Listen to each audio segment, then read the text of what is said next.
cloche notification bi ngir jot suñu vidéo. lam yanfa'il dal mu'minin kawna wal muhsinin jarama khayril muhsinin à la faculté des sciences et techniques au département de biologie, chimie et aux sciences. Je suis le président de l'amicale des élèves étudiants de la commune de Réfane. Avant tout, nous vous disons soyez les bienvenus à l'enceinte de cet appartement qui est notre siège social. Monsieur le maire de la commune de Réfane, bienvenue, vous et votre délégation. Nous souhaitons aussi la bienvenue à nos présidents et représentants d'amicale ici présents, à l'occurrence le président de l'amicale des étudiants de Kër Sambakan, M. Fallou Nayel et sa délégation, le président de l'amicale des étudiants de Kaba, à travers Modou Fall, notre grand PSS, M. Bassirou Tine, le PSS de la faculté des lettres et sciences humaines et sa délégation, M. Djibril Ndour Mam Thierno, bienvenue. Bienvenue aussi à l'ensemble de nos camarades étudiants qui sont ici présents. Monsieur le maire de la commune de Réfane, vous nous avez honorés encore une fois, car aujourd'hui, si nous sommes réunis aujourd'hui, c'est grâce à l'occasion de cette ndogu de retrouvailles qui est devenue une coutume pour l'amicale, mais quelque chose de très intéressant pour les étudiants, car il va nous permettre de se retrouver entre camarades étudiants et étudiantes, entre camarades représentants d'amicale et représentants d'amicale, dans le but de mieux dialoguer, de partager et de s'échanger entre nous. Donc merci beaucoup encore une fois. Nous ne pouvons pas vous remercier assez parce que vous nous honorez chaque jour à travers vos présences, vos aides financières, matérielles et morales. À chaque fois qu'on a besoin de vous, vous êtes présents à nos côtés. Merci beaucoup encore une fois. Aujourd'hui, personne n'a doute que vous êtes un soldat fort pour l'éducation. Parce que vous-même, vous êtes conscient de votre compétence et votre amour envers la commune de Réfane. Nous aussi, ici présents, en tant qu'étudiants, nous sommes conscients de cela. Mais ce qui est plus important, vous êtes conscients que nous sommes conscients de cela. Et vous n'avez jamais cessé de le démontrer. Donc, merci beaucoup, infiniment. Nous vous remercions au fond du cœur. Les mots me manquent pour vous remercier, monsieur le maire. Merci beaucoup.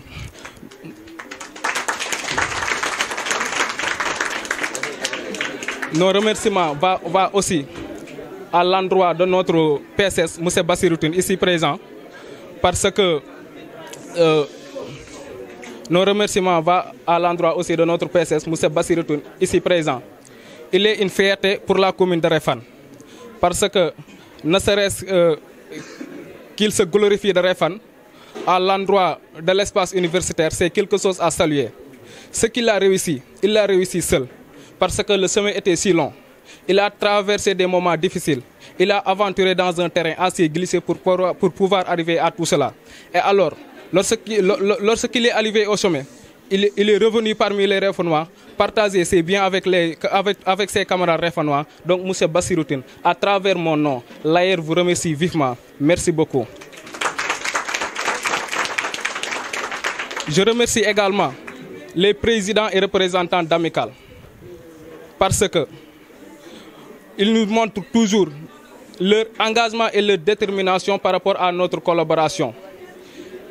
C'est à travers les relations que nous tissons aujourd'hui. Ces relations vont nous servir demain.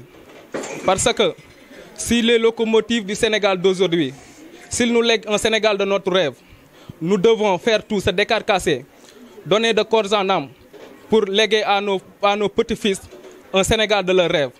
Et pour ce faire, nous devons dès maintenant collaborer, avoir des relations intimes qui vont nous servir et nous faciliter la tâche demain. Donc merci beaucoup aux présidents et représentants d'amicale.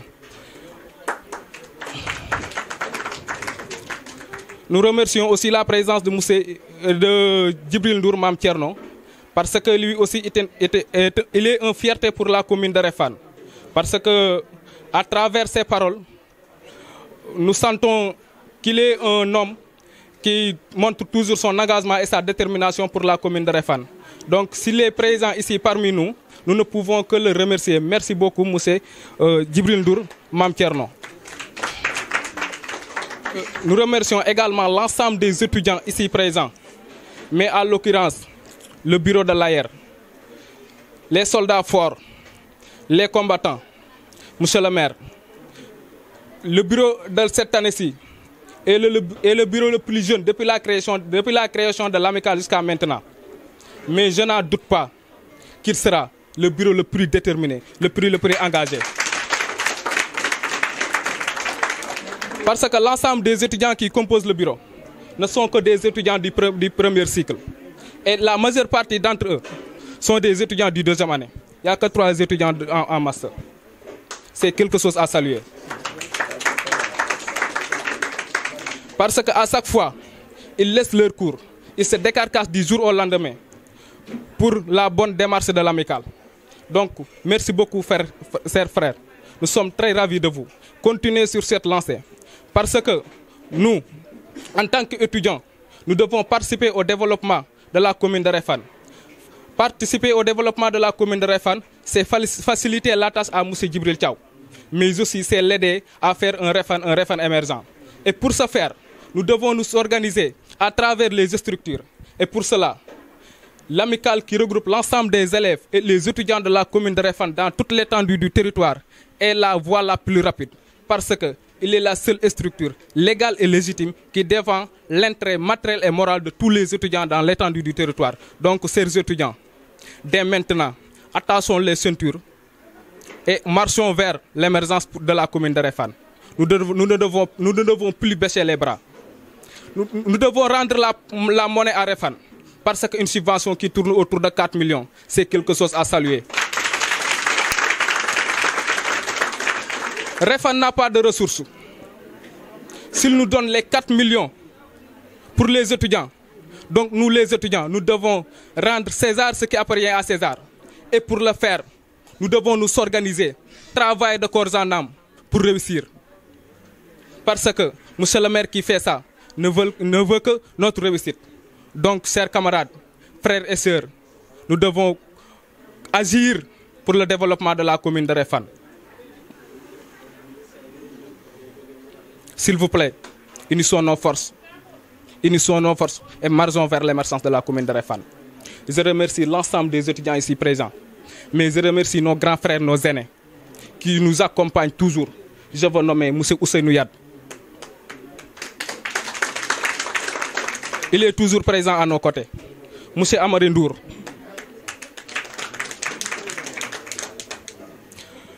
Mais mes remerciements vont aussi à l'endroit du président sortant, le Baïfal, M. Mbaïsar. Un conseil technique à moi. L'ensemble des dernières décisions lui revient à chaque jour. Il nous guide. Il nous met encore sur les rails si on dérape. On le remercie vraiment. Il est président sortant, mais il a regagné le groupe pour être membre de la commission sociale. C'est quelque chose à saluer. Donc, chers étudiants, s'il vous plaît, regagnez l'amicale. Travaillons pour Réfane. Car travailler pour Réfane, c'est travailler pour l'amicale. Travailler pour l'amicale, c'est honorer Réfane. Honorer Réfane, c'est s'honorer soi-même. Merci beaucoup. C'est le président Aliou Diouf, le serviteur par transparence de Réfane. Assalamu alaikum. Je vous salue tous. Je commence mes salutations par vos aînés, Monsieur le préfet, Modou Gana Thiaw, Monsieur l'adjoint au maire, Ibrahima Ndiaye, inspecteur Saliou Yad, mon frère et ami, le conseiller Doudou Dieye, Alioune Badara Diouf de Réumao, que vous le connaissez certainement, un de mes meilleurs conseillers, hein? Le grand chanteur talentueux Géwélu Khadim Rassoul Seydina Djibril Ndour Xasaïd ñoo ngi lay ziar yaak ñi nga àndal ñëpp di nuyu mon jeune frère Bassirou Tine ak Babacar. Lui aussi, merci Babacar. À chaque fois que je vois Bassirou, tu es à ses côtés. Ça c'est de la fidélité. Yalla na len Yalla samal sen and bi.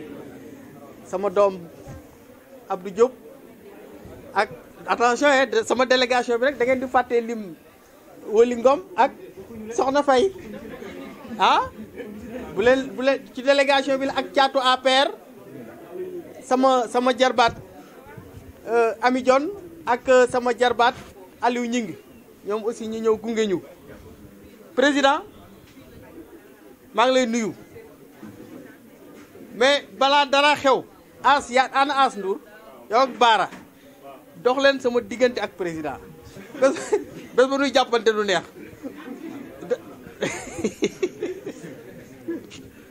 gis nga gars yi ne nañ man la ñuy faral vraiment c'est avec beaucoup de fierté que je me retrouve encore parmi vous avec beaucoup de fierté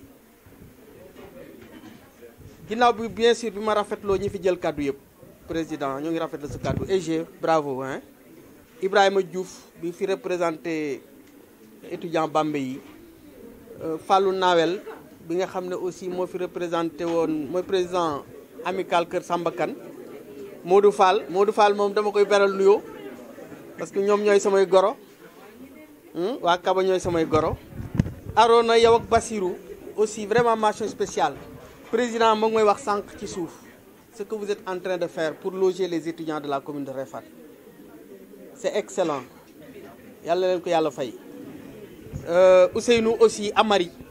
Ousseynou Amari ak président Mbaye Sarr yéen aussi mention spéciale ci seen engagement ci wetu xale yi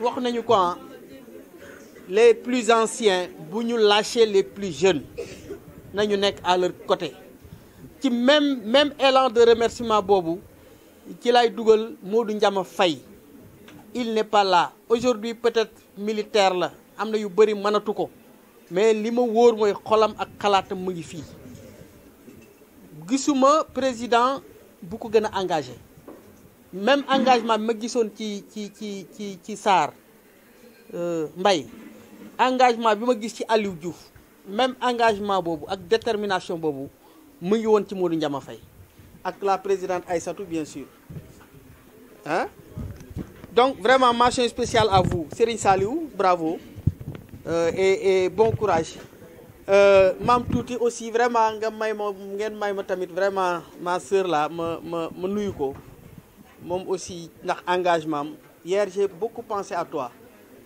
démb bi ma demee ci tari alxuraan bi dañ ma jox cadeau biñ ko dévoilé cadeau bi photo bu mag la Oustaz Abdou Faye Imam Aliou Dione ñëpp xam nañ ne ñoo nekkoon samay wéeruwaay ci Réfane mosuñu làq ne ñoomu uuf mosuma làq ne ci ñoom laa uuf donc démb bi ñu ma joxee cadeau ñu ubbi ko muy photo Imam Aliou Dione ak Oustaz Abdou Faye sama xol sedd na lool xëy na am na yeneen mébét sax yu ma am bu soobee yàlla ñaar ñooñu daal il faut ñu gën leen a jëmmal ma ciy glisser balaa may gën a sori ñëw ci idée activiste bi Djibril Ndour Xasaayid keroog bi mu ko waxee li ma ko wax mooy étudiant bay décider ci mémoire de master am mu ne day bind ci Réfane muy sociologie muy anglais muy histoire muy géographie ak lu mu mën di doon bu sujet bi porté ci Réfane rek na jàpp ne commune bu Réfane amel na ko bourse pour vous encourager à écrire sur Réfane yaakaar naa loolu laa la waxoon keroog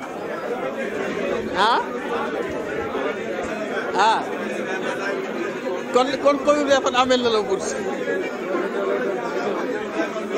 waaw mais on va assurer ça Inch'Allah Rabbi. Maintenant quand je dis Réfane je parle du grand Réfane toute la commune ku ci décider bind rek commune bu Réfane amel na la bourse pour vraiment ñu mën comme ni ko Djibril waxee li nga xam ne histoire la li nga xam ne géographie la sociologie lépp loo xam ne gànjar la ci culture te nekk bi Réfane ñu bind ko consigner ko génne ko won ko nit ñi donc loolu day yokk valeur u Réfane donc préfet je prends cet engagement devant le préfet devant l'adjoint au maire devant mes amis et devant l'inspecteur de l'éducation donc loolu président na yaatu Djibril activiste bëgg nga ci leneen lii may dolli leneen li may dolli mooy comme ni ko ñi ma précédé wax Bassirou aussi souligné na ko conditions yi ngeen di dundee gis nañu ko c'est difficile mais de loin meilleur au nôtre ah mais nañu accroché wu et le fait que ñuy ñëw fii ndogu et que à chaque fois ñu jël engagement yokk subvention bi c'est parce que saa bu ñu ñëwee fii rek am lu ñu yëg ci suñu xol am lu ñu yëg ne war na noo gën a jàpp kon moo tax cette année subvention bi dem na à 4 millions président def nañu engagement bi mu ngi au niveau du trésor foogoon nañ sax nii dina fekk ñu defal leen virement bi mais malheureusement nous avons quelques problèmes techniques c'est pas des problèmes financiers l'argent est là-bas xaalis bu mata nga fa donc balaa moo yàgg du ubbi ngeen compte bancaire bi trésor dina leen virer seen 4 millions incha allahu rabbi bu soobee yàlla aussi engagement ba ma jëloon ne dinañu ànd man ak bureau amical bi ñu dem seeti étudiants ya nekk Thiès te dëkk Réfane dem seeti étudiants ya nekk Saint-Louis te dëkk Réfane dama bëgg doomu Réfane fu mu mën di nekk mu wone fa jikko comportement fulla ak fayda ak bëgg boppam bu tax ñépp naw ko loolu heureusement les étudiants de la faculté de lettres vous donnent beaucoup de respect je vous encourage à continuer comme ça c'est ce même sentiment de fierté laa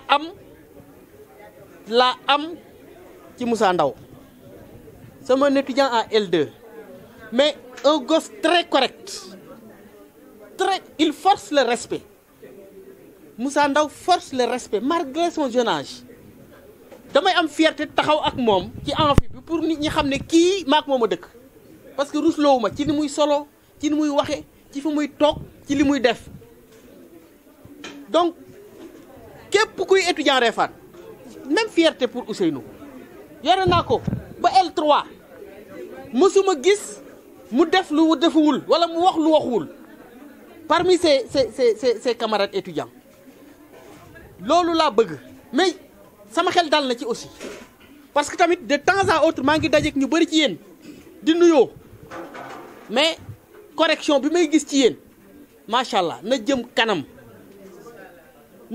kanam incha allahu rabbi fu ngeen nekk wane leen fa yar ay teggin ak fulla ak fayda boo xam ne ña ngeen nekkal dañ leen di respecter par force respect dañ koy forcer nit ki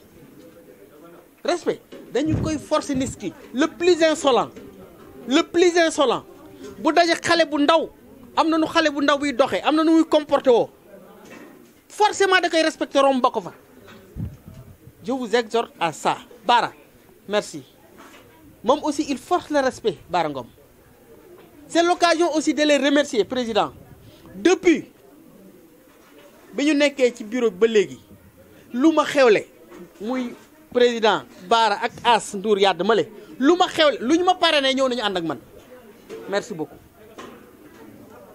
merci beaucoup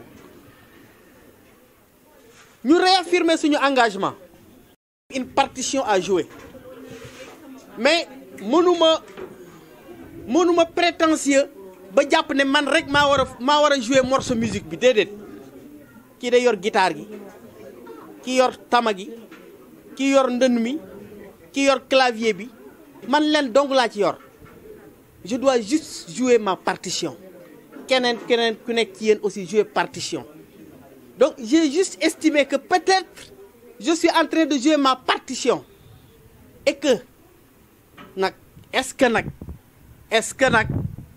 voilà est-ce que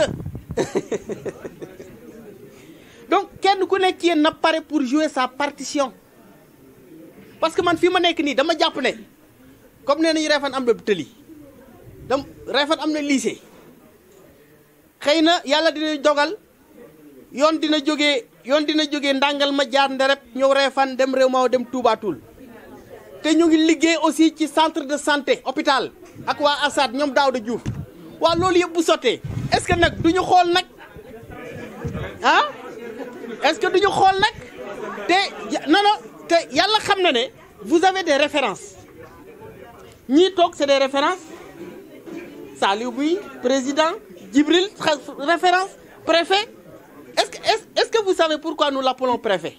Il a été instituteur, il a réussi à l'ENA, c'est un administrateur civil et le terme générique pour les administrateurs civils c'est préfet. C'est une référence. Saliou y a d'instituteur à inspecteur de l'éducation, en passant par professeur de lycée et peut-être très bientôt docteur Inch'Allah. C'est une référence. Ibrahima Ndiaye, il vous a décrit son parcours, ainsi de suite. Boy nañ ko jàppale comme ça dee leen sot non sot leen bu ngeen nekkee ak seen mbokk bu dóoree benn kurpeñ balaa moo ñaareel yow mosal benn c'est comme ça donc jàppalante leen fonkante soppante bu s'il vous plaît lii war a mën a dox seen diggante lànk leen bu mu dox seen diggante mooy peut-être ay divergence politique on s'en fout de la politique mën nañu ko def kii far fee kii far fële mais bu nu dajee xam ne noo bokk Refane xam ne amical bii bu ci doomu Refane jotee njariñ la ñun ñëpp ñu fàtte suñu bopp jàppale ko muy njariñ. Vous pensez que Bassirou pouvait vous loger s'il n'est pas PCS? Vous pensez que Arona pouvait le faire s'il n'est pas adjoint au PCS? Et les tickets qu'il donne, vous pensez que mënoon nañu ko def bu ñu ko nekkuloon fi ñu nekk sot leen da leen xeex sot incha allahu rabbi li ci des mooy aussi y a un combat y a un combat boo xam ne képp kuy doomu Bawol na nga ci gën a jàpp. C'est vrai que temps yi maa ngi gis ne ça bouge muy vraiment l'affaire Lissa Tine ku am occasion wax ci mbooloo ku am occasion wax ci télé ku am occasion wax ci rajo na nga ko évoqué parce que nag bu yàggee di bourdonné ci noppi Sénégalais yi ñeneen ñu dul ñun waa Bawol dinañ jóg ne lii nag nañ ko réglé te bu ñëpp jógee ne nañ ko réglé yaakaar naa solution dina am kon aussi peut-être ci weeru koor yi nu ñaan yàlla gindi ñu niital nu ko ba ñu gisaat ko ci jàmm ak salaam mu ñëw ak ki wér dellu si ci ñun barke Seydina Mohamed barke weeru koor wi vraiment mu ngi guddi. abonneel bës cloche notification bi ngir jot suñu vidéo. lam yanfa'il dal mu'minin